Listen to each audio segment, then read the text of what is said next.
o padre François, de forma radical, aderiu à comunidade de Marcel Lefebvre, São Pio X. A partir de agora, farei um trabalho em união com a Fraternidade Sacerdotal São Pio X, nessa amizade com a Fraternidade Sacerdotal São Pio X. Então é isso, continuo católico, continuo sacerdote, continuo rezando a Santa Missa, continuo atendendo às confissões e atendendo às almas, mas não estou preso a um juridicismo que impeça a salvação das almas. Eu fui ordenado sacerdote para a igreja.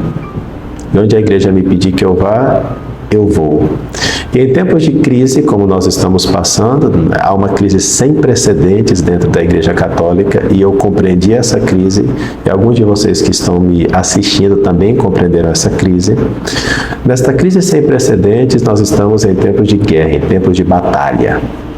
E em tempos de guerra, valem coisas que não valem em tempos de paz.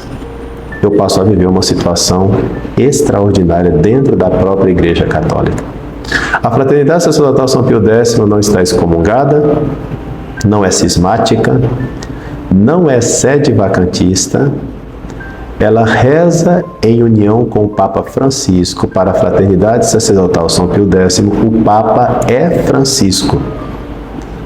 É o Santo Padre, o Papa Francisco. E o próximo que será eleito, nós também consideraremos como Papa.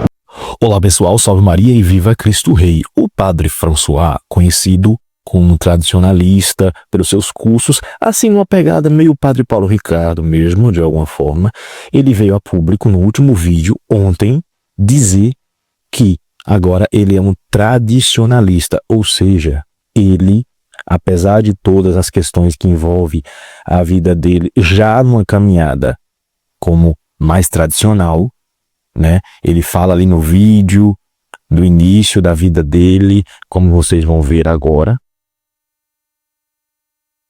Do nosso Senhor. Vocês me conhecem de longa data, eu sou o Padre François Costa, nasci no dia 23 de setembro de 1979, este ano de 2025 faço 46 anos, fui ordenado sacerdote no dia 8 de dezembro de 2004, neste ano, portanto, faço 21 anos de vida sacerdotal, anos muito bem vividos, graças a Deus, passei por diversas paróquias de Anápolis e da Arquidiocese de Brasília também. Durante esse período da minha vida também tive a alegria de conseguir os títulos de bacharel e licenciado em filosofia, mestre e doutor em teologia. Com esses títulos foi muito fácil aceder ao mundo universitário, onde fui professor em vários centros universitários. Sem deixar de lado também a Pontifícia Universidade Católica de Goiás, em Goiânia, na qual também fui professor de teologia. Tantos anos de ministério sacerdotal e sempre muito feliz, realmente muito contente por estar fazendo aquilo que Deus me pede, ser seu sacerdote. Sempre fui caracterizado por ser um sacerdote mais conservador, porque sempre me preocupou a boa doutrina e os bons costumes. Isso todos vocês que me conhecem podem dar testemunho dessa realidade. Durante esses anos da minha vida, eu, como sabem, nasci no Piauí, em Redenção do Gurqueia. Mais ou menos aos 8 anos de idade mudei para Brasília, em concreto para o Distrito Federal. As pessoas na Ceilândia me conhecem, muita gente na Ceilândia me conhece de longa data. Mas morando na Arquidiocese de Brasília, eu não quis entrar na época no seminário de Brasília, porque eu ouvi falar de um bispo bastante conservador, que era o nosso querido Dom Manuel Pestana, que descansa em paz. Na época, Dom Manuel Pestana era bispo da Diocese de Anápolis e tinha fama de ser um bispo muito conservador aqui no Brasil. O seminário do Dom Manuel tinha muitos seminaristas do Brasil inteiro que estavam de acordo com essa... Depois de falar um pouco ali no início da vida dele, ele vai abordar a questão do Vaticano II. O que é a questão do Vaticano II para ele é muito problemática. Por quê? Porque para ele, em uma determinada época, o Vaticano II, o problema era a interpretação do Vaticano II, ou seja, as pessoas pegavam, os padres, pessoas dentro da Igreja Católica, pegavam o Vaticano II, interpretavam de uma forma errada e fez com que a igreja fosse uma igreja pastoral e deixasse a doutrina, muitas questões de lado. Para ele era isso, era a interpretação que era o problema. Agora não, ele foi mais radical ainda. Ele subiu o tom. O que é que ele acha? Ele acha o seguinte: o Vaticano II, de alguma forma, é muito ruim para a igreja e não deveria existir. Olha só. E de fato me ajudou muito, muito mesmo. Bom, então, passei aí 20 anos do meu sacerdócio acreditando realmente que o Concílio Vaticano II foi um bom concílio. Tem textos bons, porque eu juntava na minha mente Santo Tomás de Aquino e um pouco com a Nova Teologia, e pensava então que o Concílio Vaticano II realmente é um concílio bom, tem textos bons, e o problema estava na interpretação dos textos, né? Que é normalmente o que um conservador fala. Um conservador tende a desculpar o Concílio Vaticano II, os seus textos seriam maravilhosos, mas a interpretação deles por parte dos clérigos progressistas, aí então o espírito do concílio, e portanto a interpretação e o espírito do concílio seria o que estragou a vida da igreja após 1965. Continuei a estudar e hoje eu preciso dizer para vocês que eu discordo dessa tese que eu mesmo concordava em outros tempos. A meu ver, não é somente uma interpretação do concílio que é ruim. Os meus estudos me levam a pensar que os textos do Concílio Vaticano II têm pontos enfermos, doentes.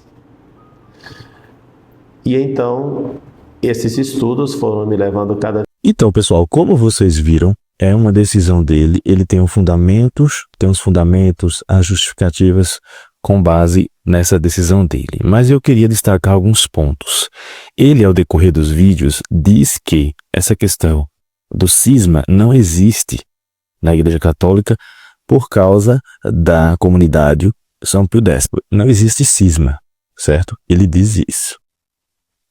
No entanto, o próprio Bento XVI, que ao contrário do João Paulo II, né, que excomungou o Marcelo Lefebvre e os bispos que ele tinha ordenado, né, foi considerado inválido pelo João Paulo II, o Bento XVI, ele tirou a excomunhão desses dois bispos, né? E aí o que acontece? O Bento XVI, ele, apesar de ter feito isso, ele fala o seguinte, né, que eu vou deixar nessa passagem aqui, ó, para você ler. Ele diz que essa questão é perigosa, porque essa questão de ordenação de bispos é perigosa porque pode ter autoridade, a questão da hierarquia, e pode vir a gerar uma espécie de cisma, certo? E aí isso realmente é um ponto que deve ser considerado e levado em conta. Outra questão também é que nós temos atuações de vários padres dentro da Igreja Católica, como o Papa, como o Padre Paulo, outros padres, de uma forma que segue a tradição, que critica muitas coisas que estão na igreja, mas eles não estão aderindo exatamente a certas comunidades. Eles têm o trabalho deles, particularmente, mas seguindo o Papa e também sem aderir a nenhuma espécie de comunidade. A pergunta que fica é: será realmente que isso seria necessário? Mas isso aí é uma coisa dele, como ele disse, ele e Deus, e eu desejo que ele tenha uma boa sorte, enfim, e vamos ver com as consequências também ele vai ter com essa decisão que ele está tomando. Salve Maria, Deus abençoe e viva Cristo Rei. E rezemos pela Igreja Católica e pelo Papa e pelo Padre também. De alguma maneira, com a Fraternidade Sacerdotal São Pio X. Inclusive, aqueles que são amigos da Fraternidade também são da Fraternidade porque têm o mesmo espírito, pensam da mesma maneira e combatem da mesma forma.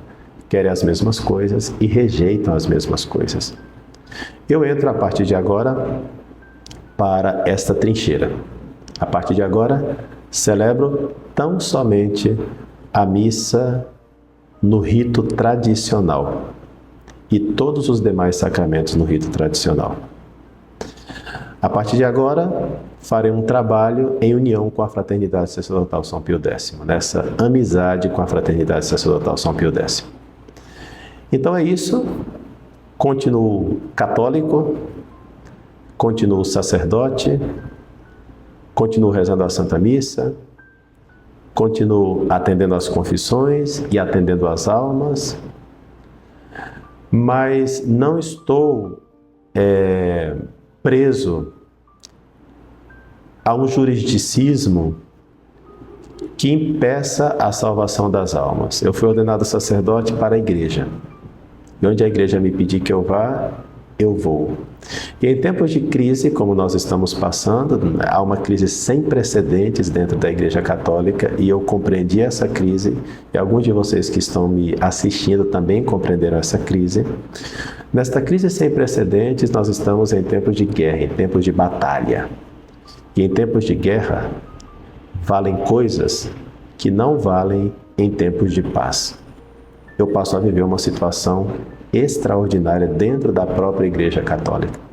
A Fraternidade Sacerdotal São Pio X não está excomungada, não é cismática, não é sede vacantista. Ela reza em união com o Papa Francisco para a Fraternidade Sacerdotal São Pio X. O Papa é Francisco. É o Santo Padre, o Papa Francisco. E o próximo que será eleito, nós também consideraremos como Papa. Não somos sede vacantistas, não somos cismáticos, não somos excomungados, somos católicos, sacerdotes católicos. Porque eu penso que, assim como a Igreja saiu do lado aberto de Nosso Senhor Jesus Cristo no alto da cruz, de maneira semelhante,